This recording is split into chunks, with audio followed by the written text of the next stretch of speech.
When I first got into the business in 1977, I was a Valparaiso police officer until 1999 when I came over here to the Sheriff's Department.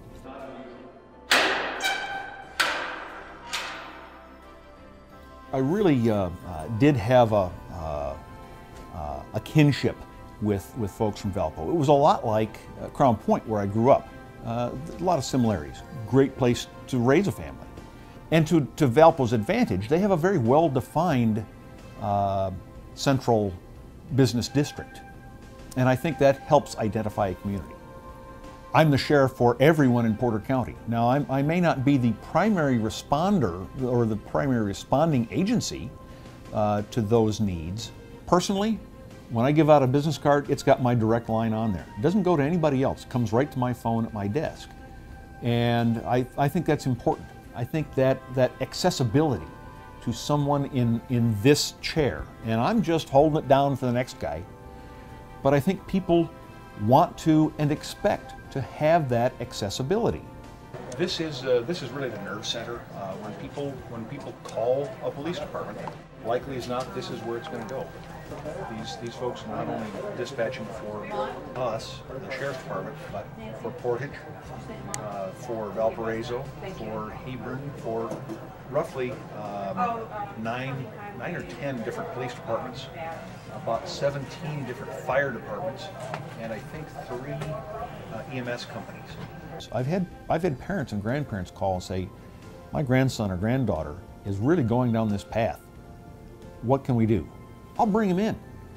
I'll set him down, and believe me, the folks that are behind bars will jump at the opportunity to be able to hopefully have that impact to stop somebody else making the same mistakes that they've made. And they're sincere about it.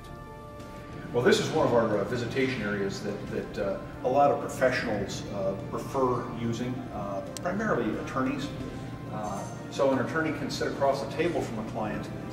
However, since there is access to one another, we do have a panic button set up in the room so that if the attorney needs assistance, they can hit the panic button, and we have guaranteed every attorney that we will respond to their needs within 3 hours. And we have some specialties that are unavailable to others. For instance, we've got the only bomb team in the area. So we respond not only within the cities and towns within Porter County, but we respond to about a 5-county area. We know too well the bad guys don't care about boundaries. So our bad guys are Lake County bad guys, they're LaPorte County bad guys. They are all over the place. A nightstick. But you might notice the seam, and this probably was constructed back in the days of Prohibition because it has something to keep warm on those cold winter nights. It's a flask as well. 9/11 taught people on the federal level that, hey, you guys are playing in the same sandbox. You got to share your toys. I think we were way ahead of the curve on a local level because I've seen this concept of working together really blossom over the last couple of decades. We have to learn to do more with less. Good example. Last year, we were able to increase the size of the department by 2 officers. That's the first time in 10 years that there's been any increase to the size of the Sheriff's Department. And we did that without further taxation issues through the county general fund. Would I like more? Absolutely, because I think one of my responsibilities is to provide an exceptional public safety product, and having more police officers, more jail officers would certainly help with that.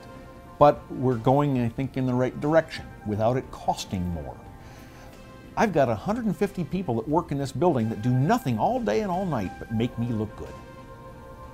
They are very diligent, they are very dedicated to what they're doing, they believe in what they're doing, they believe in the mission of this place, and I know they're doing their job because I see the results.